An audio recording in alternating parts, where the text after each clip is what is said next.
또 이제 NFT 쪽으로 전문가이시지 않습니까? 또 이제 코인뿐만 아니라 요즘에 또 핫한 게 NFT잖아요. 예. 근데 올해 NFT 거래량이 지난해 대비 90% 이상 급감했다고 제가 들었거든요. 그래서 이제 그 업계에 계신 입장으로서 지금 NFT 상황 어떻죠? NFT를 보통 이제 시장에서 판단하실 때는 가상화폐와 연계를 해서 생각하시는 경우가 굉장히 많아요. 이게 어떻게 보면은 조금 이제 시각이 좀 다를 수가 있는데요. 제가 조금 이제 재밌게 설명하면은 NFT는 말 그대로 non-fungible 토큰이기 때문에 세상에 하나밖에 없는 이 시공간에 있는 이미지가 됐든 동영상이 됐든 지식 산업이 됐든 뭐든 이거를 블록체인에 씀으로써 거기서 이제 어떻게 보면 새로운 가치를 재탄생시키는 거거든요. 근데 이게 어떻게 보면 코인하고는 또 다른 거예요. 코인은 말 그대로 그냥 발행을 하고 시총을 내가 예를 들면 10억개를 발행을 했는데 여기에 담보 없이 발행을 하는 거잖아요. 그러면 이제 그냥 10억개 갑자기 생성되고 사람들이 이걸 1,000원에 사면은 그냥 갑자기 이게 1조 정도 되는 거예요. 사실 그냥 저희가 이게 만들고 사람들이 이 가격이야 라고 샀을 때 인정을 안 하면 폭락을 하는 거거든요. 근데 NFT 같은 경우는 얘기가 굉장히 다릅니다. 어떻게 보면은 디지털 원본 인증이기 때문에 말 그대로 디지털 프로덕트라든가 컨텐츠라든가 굉장히 여러 가지를 온라인을 시켜서 발행을 하는 거다 보니까 자칫 보면은 가상화폐와 연계가 되어서 폭락을 하니까 같이 폭락을 한다라고 생각할 수는 있지만은 근본적으로는 서로 메커니즘이 틀려요. 4월까지는 괜찮았는데 루나 때문에 지금 전체가 다 굉장히 안 좋기 때문에 잠깐 어떻게 보면 시세 유지 정도만 하고 있는 정도. 그리고 신규의 어떤 그런 이제 프로젝트 민팅은 좀 자제를 하고 있는 뭐 그런 상황이라고 보시면 되겠습니다. 사실 이제 리먼 브러더스 사태가 발생을 했을 때 금융시장이 굉장히 패닉이 왔었잖아요. 근데 그것도 보면은 그 한 달이었어요. 지나고 나면은 투자가 될 만한 것들은 어떻게 보면 싼 가격에 더 많이 살 수 있다라는 어떤 돈 있는 사람들은 더 매집하는 상황이었기 때문에 지금의 어떤 가상화폐 시장이 폭락을 하기 때문에 NFT도 같이 커플링을 하고 있는 자체가 크게 우려할 만한 상황은 아니라고 생각합니다. 근데 저는 NFT를 저도 제 나름 이제 공부를 해보고 하면 전 아직도 이해가 안 되는 게 그러니까 뭐 예를 들어서 NFT를 쉽게 설명하면 약간 저작권 같은 느낌이잖아요. 예, 디지털 저작권. 그쵸. 예를 들어서 제 사진이 기존에는 100원이었지만 여기에다 NFT를 붙였더니 이게 예를 들어 100만 원이 된다. 예. 전 그거는 어느 정도 이게 거품이지 않나. 여기에 대해서는 이런 거품 논란은 없는지. 거품 논란은 항상 이제 그 창과 방패가 같다고 생각하시면 돼요. 항상 나는 이제 좀 비싸게 팔고 싶고 시장에서는 굉장히 냉정하게 판단을 하고 아까 100원이라고 하셨는데 500원이 될 수도 있고 10,000원이 될 수도 있어요. 하지만 반대로 누가 사요? 그리고 이제 10원이 될 수도 있는 거죠. 그 어떻게 보면은 지금의 어떤 시장 상황에서의 NFT는 초창기다 보니까 아트워크나 이제 컬렉션 형들은 커뮤니티를 통해서 시세를 유지한다고 보시면 돼요. 예를 들어 보면 뭐 보드 에이 묘트 클럽이라고 어떤 그런 굉장히 유명한 작품이 있는데 얘를 시리즈로 생각한다 그러면은 얘를 봤을 때 굉장히 희소성이 높아. 그리고 이거 내 이번에 보면은 포스트 말론이 자기가 이제 뮤직비디오에 나 출연시킬래.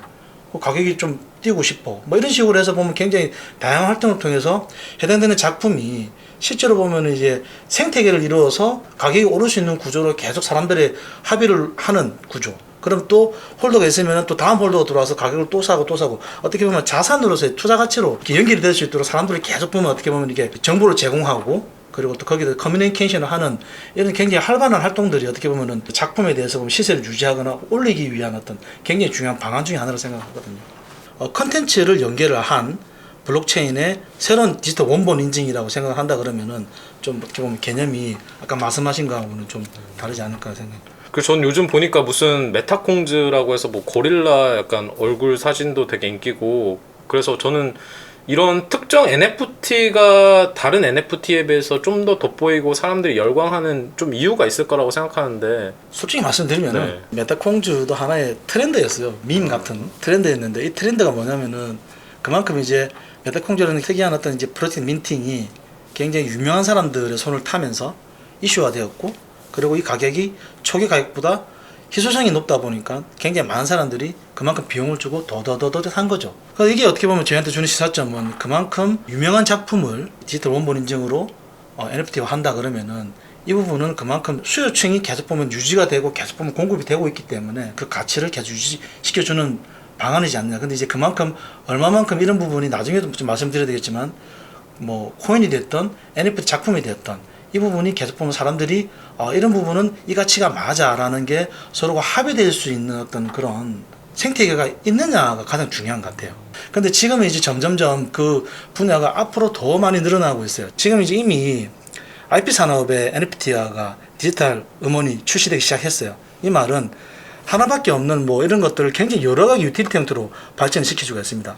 2017년도에는 저희가 이제 블록체인이 그 시장을 코인으로서 보면 대변했다 그러면은 지금의 현재 앞으로 향후 한 3년간은 NFT라는 시장으로 보면은 가상화폐가 발전을 합니다. 하지만 이 다음 시장은 산업군이 더 많이 적용되지 않을까. 사실 보면 SK가 지금 코인을 발행하고 맨넷을 발행하는 이유는 따로 있거든요. 뭔가요? 예, 그건 어떻게 보면은 디지털 프로덕트 자체를 보면은 자기네 체인을 써서 개수비에 좀 자유로워야 되고 이런 부분이 한두 개가 아니거든요. 그럼 이제 이데리움이나 이런 걸 쓴다 그러면은 노드 운영이나 여러 가지 탈중앙화 좀 이런 부분에 운영에 있어서 굉장히 좀 근데 저희 그 게스피나 이런 걸 모르실 수 있기 예, 때문에 예. 좀 더 쉬운 용어로 예. 좀 표현을 예, 부탁드리겠습니다. 쉽게 해가지고 제가 제 차를 가지고 운전을 하면은 제가 언제든지 차를 몰고 기름만 넣으면 갈 수 있잖아요. 택시를 타려고 그러려면은 다른 사람도 같이 쓰는 거잖아요. 그러면 이 택시를 타기 위해서는 내가 예약을 해야 되고 언제 어디까지 써야 되겠다는 이런 계획이 있어야 되고 그다음에 요금도 보면은 한 만큼 지불을 해야 되는데 사실 보면은 굉장히 내가 차를 많이 타야 된다. 그러면은 자기 차를 가지고 있는 게 훨씬 더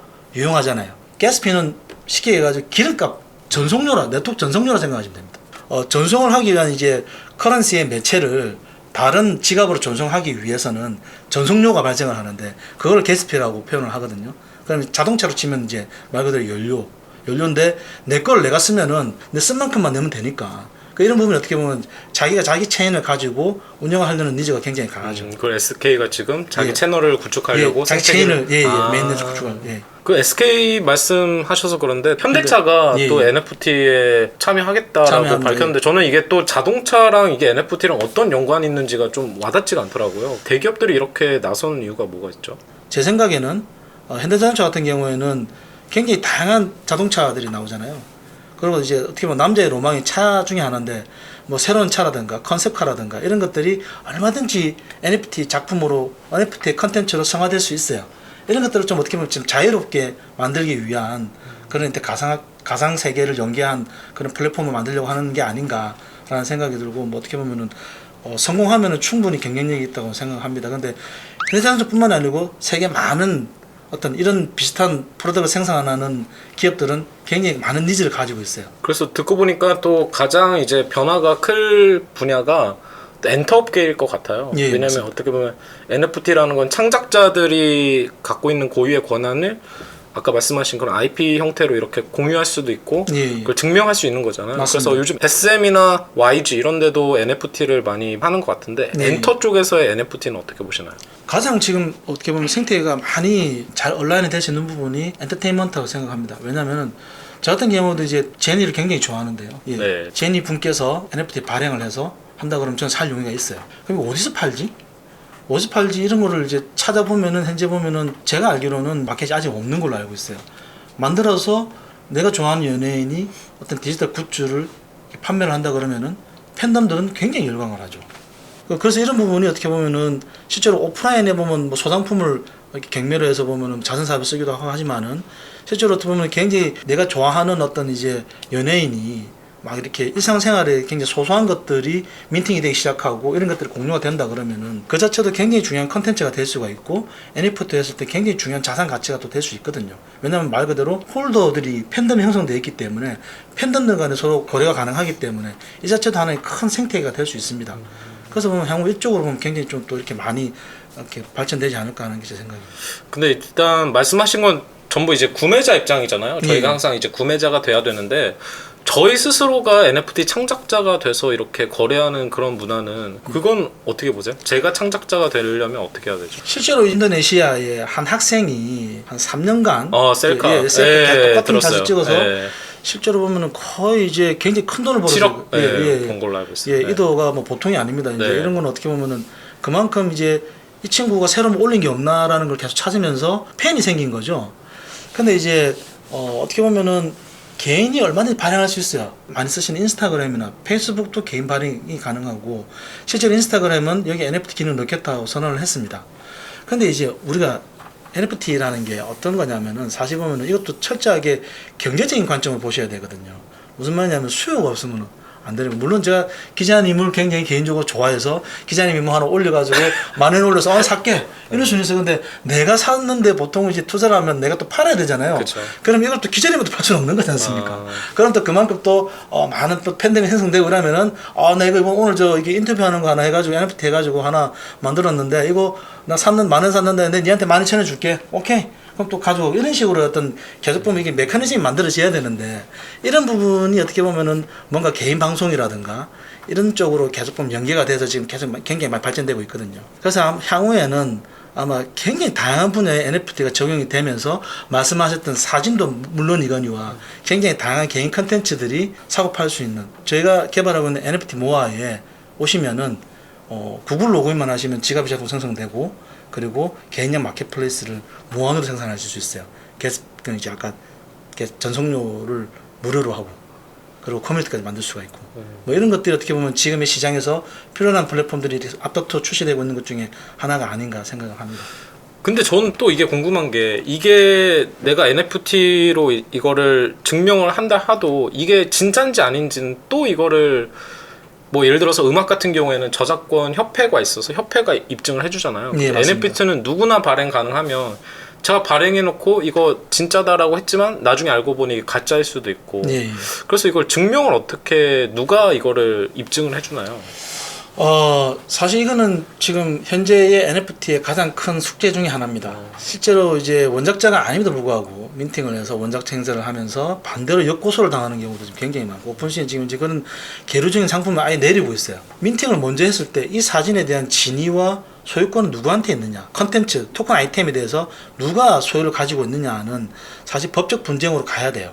어쩔 수가 없습니다. 예를 들면 제가 이제 오늘 사진 찍고 기자님 사진을 내 것처럼 올려가지고 잘 팔았어요. 기자님께서 내 거잖아요. 그러면 도의적인 책임이 있는 거예요. 맞습니다. 그럼 수익 반반 하실까요? 뭐 이러면 상관이 없는데 그럼 제가 오늘 뭐 인터뷰 제가 했으니까 제 거를 할 수 있잖아요. 그러면 그럼 법원으로 가야 되나? 뭐 이런 문제는 항상 상시적으로 존재할 수밖에 없습니다.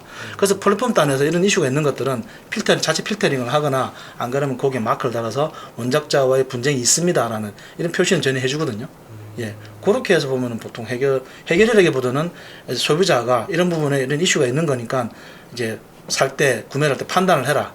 본인이 판단해라. 뭐 이런 것들이 좀 중요하잖아요. 그래서 보면 이제 뭐 스캠 어드바이저라든가 굉장히 다양한 이제 치팅이 일어나고 있는 이런 여러 이슈들을 이제 공유하는 사이트도 굉장히 많은데 이런 부분을 잘 참조해야 되지 않을까. 예. 네, 좀 이제 시간이 어느 정도 흘러서 또 이제 제가 마지막으로 좀 여쭙고 싶은 게 코인 시장이 좀 많이 정체기를 겪고 올해가 약간 그 변수인 것 같은데 그래도 이제 앞으로의 트렌드가 있잖아요. 제가 볼 때 작년 같은 경우는 NFT였던 것 같아요. 이런 트렌드를 또 미리 캐치하고 그 선제적으로 투자하면 또 수익을 얻을 수 있는 것도 없지 않아 있어서 이제 아무래도 이제 업계에 종사하시고 그 업계 시각으로 봤을 때 앞으로 이제 트렌드는 뭐가 될지 좀 말씀 부탁드릴게요. 사실 보면은 이제 앞으로는 개인의 어떤 컨텐츠가 실제로 보면은 굉장히 자유롭게 그리고 누구나 이게 보면 상품화 할 수 있고 상품화 할 수 있는 게 좀 더 보면은 자체가 보면 사회적 문화가 되지 않을까 생각을 하고 있고 거기에 어떻게 보면 플랫폼도 굉장히 여러 가지가 있는데 가장 중요한 게 세상에 하나밖에 없는 컨텐츠를 만들어내기 위해서 블록체인을 이용을 한다. 그러면 블록체인은 지금의 플랫폼이 아닌 다음의 플랫폼으로 계속 업그레이드를 할 거고 이 블록체인을 기반으로 한 굉장히 다양한 서비스가 연계돼서 나올 거다.